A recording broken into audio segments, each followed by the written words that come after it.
मसूड़ों का भी बताइए, मसूड़ों के लिए हमारे पास क्या है नुस्खा? अच्छा, इसमें ना अक्सर बच्चे जब दांत निकालते हैं तो उनके मसूड़े बड़े सख्त होते हैं, वो दांत से। उसके लिए एक तो बायो 21 टैबलेट दी जाती है, लेकिन हम ना हिकमत में इसमें ये सुहागा है, सुहागा फुला करके हम देते हैं। सुहागा फुला करके इसमें शहद मिला के ना तो बच्चे के ये ना ये इसके ऊपर लगाएंगे ना तो दांत जल्दी निकल आएंगे। हाँ, ये बड़ा बेहतरीन है क्योंकि एक पेनफुल प्रोसेस है बच्चों के लिए दांत निकलने उसके अलावा जो दांतों के लिए ये सरसों ऑयल और नमक इतनी कमाल की चीज़ है ना, ये दोनों मिला के आप दांतों के ऊपर ऐसे मल के ना सो जाएं, सुबह ब्रश कर लें या मिसवाक कर लें, इतना कमाल का रिजल्ट है, इतना कमाल का रिजल्ट है, बेहतरीन है। ठीक है, तो उसके अलावा अगर वक्ती तौर पे पेन बहुत ज्यादा हो रही है, आप समझते हैं यार रुक ही नहीं रही, उसके लिए एक तो होता है लौंग वहां पे रख लें दाढ़ के नीचे जहां पे दर्द हो रही है, फौरी रिलीफ है।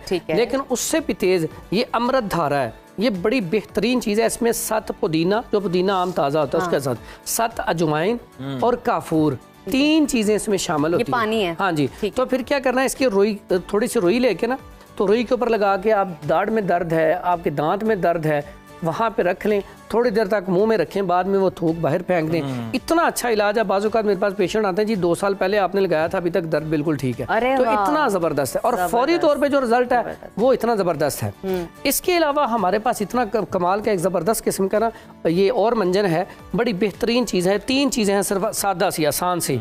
ये आपने लेना है चाक, ये आम मिल जाता है। हाँ, ये तो बोर्ड वाला है, ब्लैक बोर्ड वाला। हाँ जी, ब्लैक बोर्ड वाला। मैं यही आ रहा था कि चौक है। ठीक है, ये साफ अच्छे वाले 50 ग्राम ले लें और 50 ग्राम ही फटकड़ी फुला की हुई, ठीक है, ये तवे के ऊपर फुला करते हैं, और इसमें 50 ग्राम ही ये नमक डाल लें। तीनों चीज़ें डाल लें, ये इतना ज़बरदस्त किस्म का ये बनता है मंजन।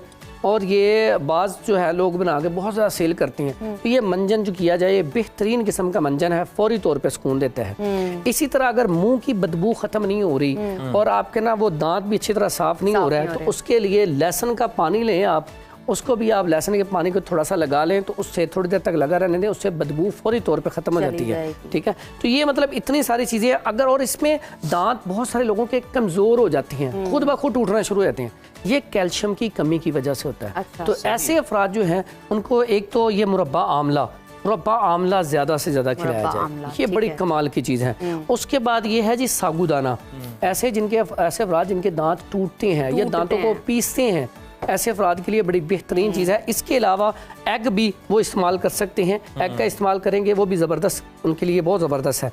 उसके अलावा ये हल्दी है, हल्दी इस बेहतरीन है, ये भी दांतों के लिए, ये भी दांतों के लिए, ये भी आप ये सरसों के ऑयल में मिला के लगा सकते हैं, साथ इसके ये नमक डाल लें, ये भी नुस्खा बड़ा ज़बरदस्त है फौरी तौर पे। और ये आंबा हल्दी है? नहीं, ये आम हल्दी है, वो जो मसाले वाली है, वो वाली है, ये वो वाली, इसको कहते हैं हल्दी गंडी। जो अम्बा हल्दी होती है वो बड़ी होती है, वो कटी हुई होती है, ये साबित होती है। वो तो वैसे खा भी सकते हैं आप, उसको कहवा में भी डाल सकते हैं, लेकिन उससे ज्यादा अच्छा रिजल्ट इसका है जी। लेकिन ये कि ओरिजिनल फॉर्म में लें आप, ओरिजिनल क्या आप गंडी लेके खुद पिसवाएं, तो ये आपको पता टोटल है, ये दांतों की इन्फेक्शन के लिए, उसके अलावा आंतों की इन्फेक्शन के लिए, टोटल ओवरऑल पूरी बॉडी में कहीं भी इन्फेक्शन है, इससे अच्छी चीज कोई नहीं है। इन्फ्लेमेशन के लिए सबसे तेज तरीन चीज है। यानी कि यहाँ पे हमने जो भी नुस्खे बताए ना, ये सारे ऐसे हैं कि जो हम अक्सर इस्तेमाल करते हैं और फौरी तौर पे इनके रिजल्ट हैं।